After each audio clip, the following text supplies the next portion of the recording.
George Lucas and his fantastic filmmakers are counting on us to remember the Force will still be with us 3 years from now.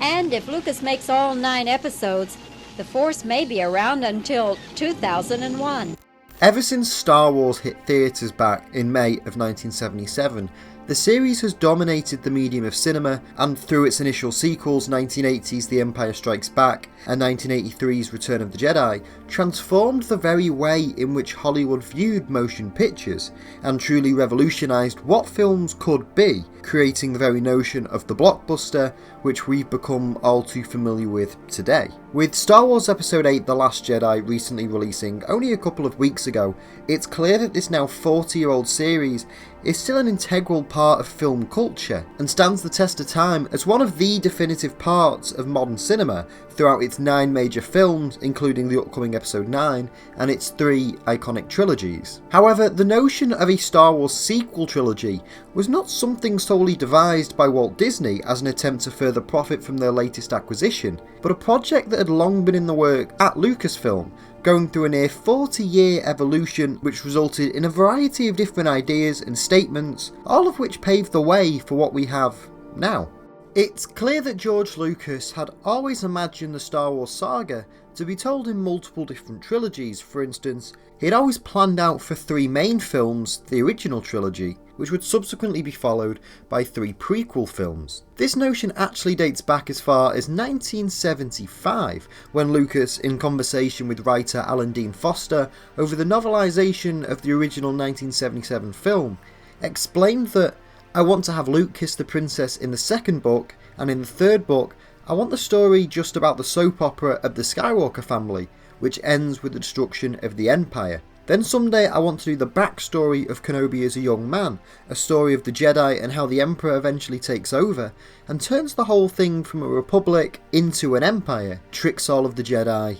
and kills them." However, while it is clear that Lucas had always planned to follow up his initial series of films with prequels, it's possibly more shocking to learn that he also envisaged yet another trilogy of films, these ones detailing what would happen to the galaxy in the aftermath of Return of the Jedi. Mark Hamill, in a number of interviews, has detailed how during the principal photography of the original Star Wars film, Lucas had actually asked him whether he'd be interested in reprising his role in an Episode 9, as he mentions this in this clip from 1983. I owe him so much. He at one time said, "Would you consider playing an Obi-Wan type character handing Excalibur down to the next generation?" I said, "When would that be?" And at the time he said around 2011. Likewise, in 1978, following on from the film's smash success, Time magazine reported that Lucas would produce a sequel, which became 1980's The Empire Strikes Back, subsequently followed by 10 other films,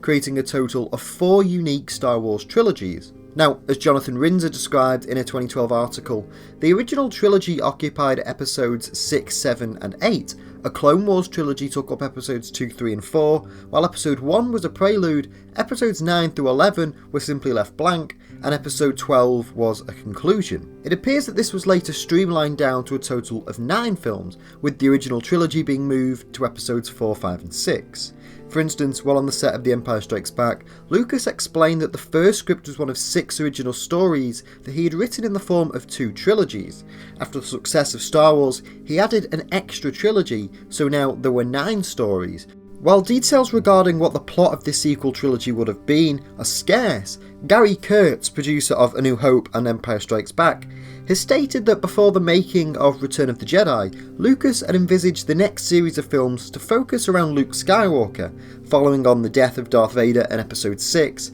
stating that while his ideas were still vague, it would focus around Luke's journey really up to becoming sort of the premier Jedi Knight in the Obi-Wan Kenobi mould, and his ultimate confrontation with the Emperor. Furthermore, Kurtz, while speaking at the 1999 Sci-Fi Expo in Plano, Texas, mentioned how the sequel trilogy would involve Luke's search for his long-lost sister, at this point not intended to be Princess Leia, and the final confrontation with the Emperor. Likewise, the thematic inspiration for the possible sequel trilogy was outlined by George Lucas himself in an interview published in Denise Wall's 1983 book Icons, Intimate Portraits. In a chapter entitled The Dark Side of George Lucas, Lucas is quoted as saying if the first trilogy is social and political and talks about how society evolved, Star Wars is more about personal growth and self-realisation. The sequel is about Jedi knighthood, justice, confrontation, and passing on what you have learned. However, after the making of Return of the Jedi,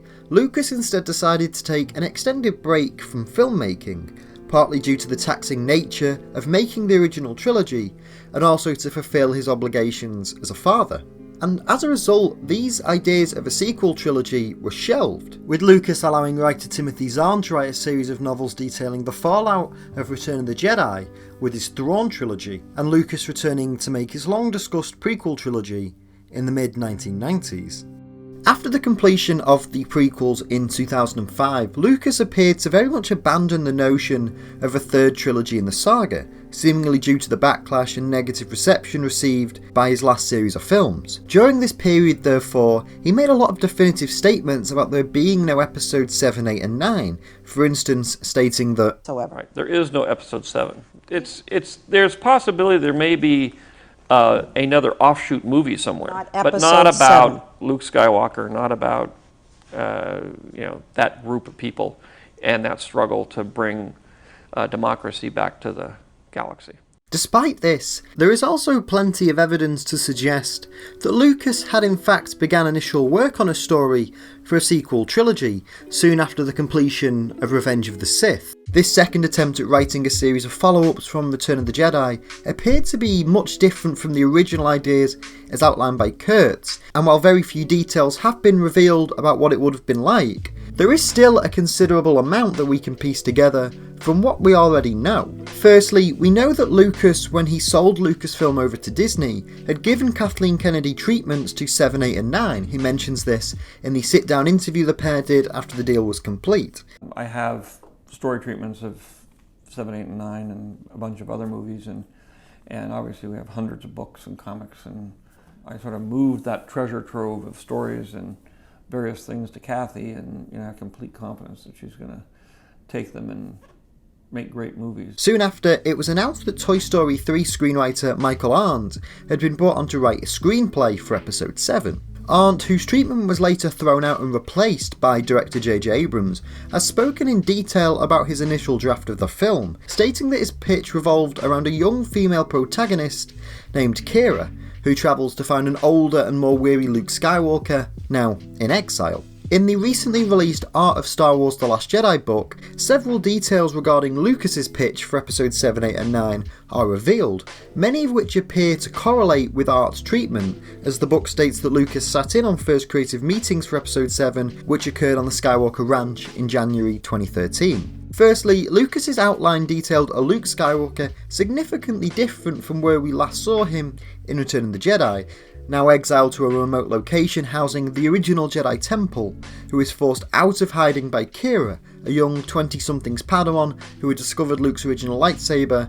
and is now in search of tutelage. However, in October 2013, it was announced that Michael Arndt had departed from the project, with his screenplay to be replaced by one co-written by director J.J. Abrams and The Empire Strikes Back screenwriter Lawrence Kasdan. Abrams believed that the depiction of the film's new leads, then titled Sam and Kira, as young adults, Lucas imagined the pair as aged 16 to early 20s, bore too much similarity to the characterization of Anakin Skywalker in the prequels, and when their characters evolved into the more familiar Finn and Rey, their ages too were changed. In addition, while Arndt's version of Episode 7 very much focused around the new cast, Abrams and Kasdan instead opted to put a heavier focus on the original characters, both as an attempt to bring Star Wars back to the fans who had been disenfranchised after the prequels, and also to ease in on new heroes through their shared experiences with the likes of Han Solo, Princess Leia, and Luke Skywalker.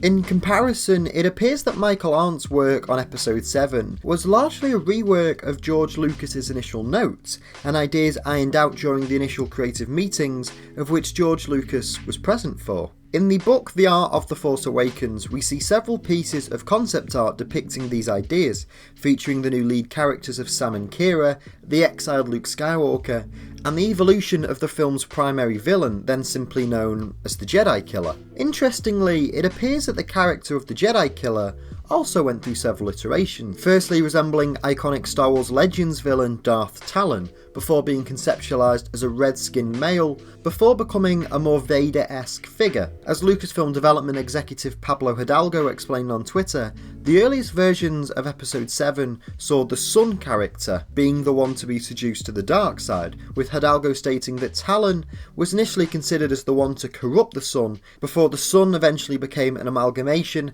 of both himself and the Talon's role, which evolved into Kylo Ren. In the recently released Art of Star Wars The Last Jedi book, we do see concept art left over from both Michael Arndt's treatment for 7, and also art from Lucas's pitch, most notably this bell-shaped temple which would house an exiled Luke Skywalker, where he would be tracked down by Kira/Rey.